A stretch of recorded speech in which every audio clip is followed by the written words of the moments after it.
Personal protective equipment or PPE in shielded metal arcs welding or SMAW. Hello, I'm Ma'am Ning Mendoza from Novaliches High School. I will be your teacher facilitator for this lesson. Our learning competencies for today's lesson is use personal protective clothing and devices. At the end of the lesson, the learner should be able to, number 1, identify the different personal protective equipment or PPE in SMAW. Number 2, demonstrate how to use different PPE in SMAW.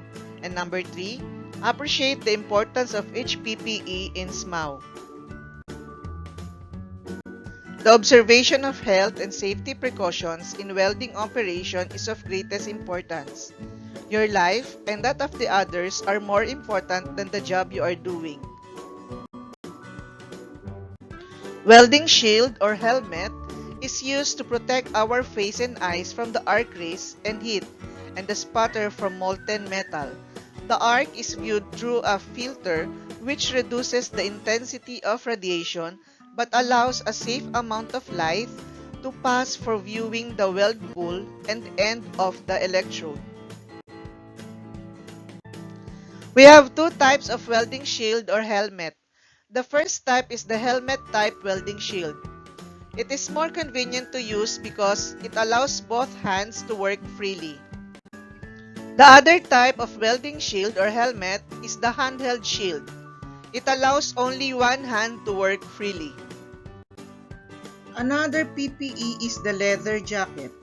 It is made of chrome leather and prevents the entry of sparks between our clothes and body. Next PPE is the leather apron. It is made of chrome leather and provides a welder with complete protection of his chest to mid-calf from sparks and hot metal. Welding gloves or gauntlet. It is made of chrome leather and protects our hands from heat, sputter, and radiations. Face shield. It is best for general protection because it can be worn under an arc welding helmet. Leggings are made from leather to protect the legs and feet. Protective sleeves are made from leather to protect the arms. Protective coverall is made from light asbestos coated with aluminum to protect the whole body during welding.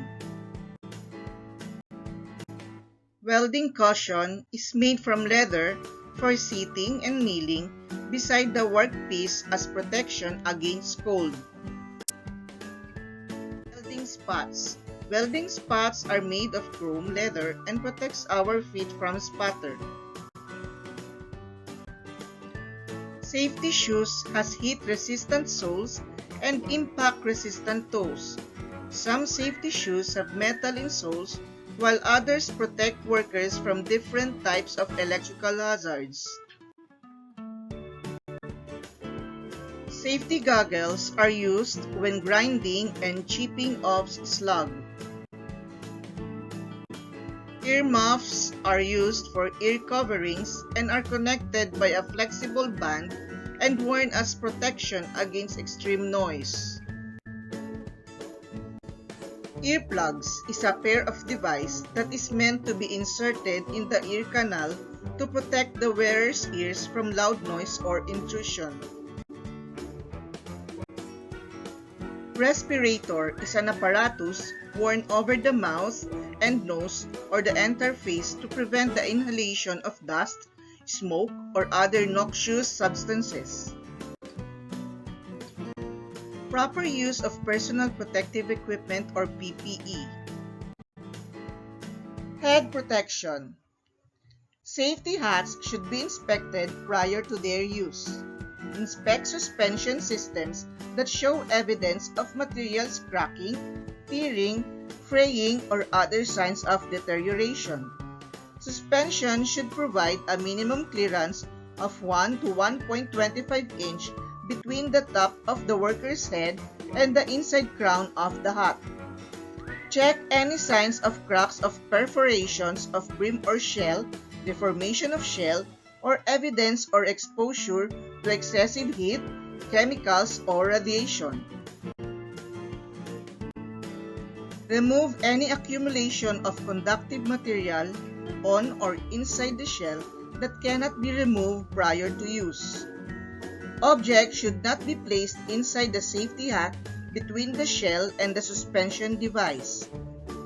This space is designed so an impact will not transmit to the head of the worker. Safety hats should be kept free of abrasions, scrapes, and nicks and should not be deliberately dropped, thrown, or otherwise abused because they will lose their protective qualities. Ventilation should not be drilled in safety hats. Eye and face protection. Eye protectors must meet the minimum requirements. Provide adequate protection against the particular hazards for which they are designed. Be reasonably comfortable when worn under designated conditions. Fit snugly without interfering with the movements or vision of the wearer. Be durable. Be capable of being disinfected. Be kept clean and in good repair. Design, construction, testing, and use of eye and face protection must be in accordance with ANSI ZE 8.1-1989. The fitting of goggles and safety spectacles should be performed by someone skilled in the procedure. Prescribed safety spectacles should be fitted only by a qualified optical person. Safety spectacles require special frames. Combinations of normal street wear frames with safety lenses are not in compliance with the required standards for eye protectors. Ear protection. The prevention of excessive noise exposure is the only way to avoid hearing damage. Engineering and administrative control must be used if the sound levels are exceeded. If such controls fail to reduce the sound levels within the level specified, personal hearing protection must be used. Molded earplugs should be individually fitted by a professional. Some earplugs are disposable, to be used one time and then thrown away. The non-disposable type should be cleaned after each use for proper protection. Earmuffs must make a perfect seal around the ear to be effective. Glasses, long sideburns, long hair, and facial movements such as chewing may reduce protection. Special equipment is available for use with glasses or beards. Foot and leg protection. For protection of feet and legs from falling or rolling objects, sharp objects, molten metal, hot surfaces, and wet slippery surfaces, workers should use appropriate foot guards, safety shoes, boots, and leggings. Never wear open-toed footwear while working with hot metal or welding apparatus. Safety belts, lifeline, and lanyards. Lifelines, safety belts, and lanyards are used only for safeguarding employees. Any lifeline, safety belt, or lanyard are actually subjected to in-serving loading as distinguished from static load testing, shall be immediately removed from service and shall not be used again for employee safeguarding.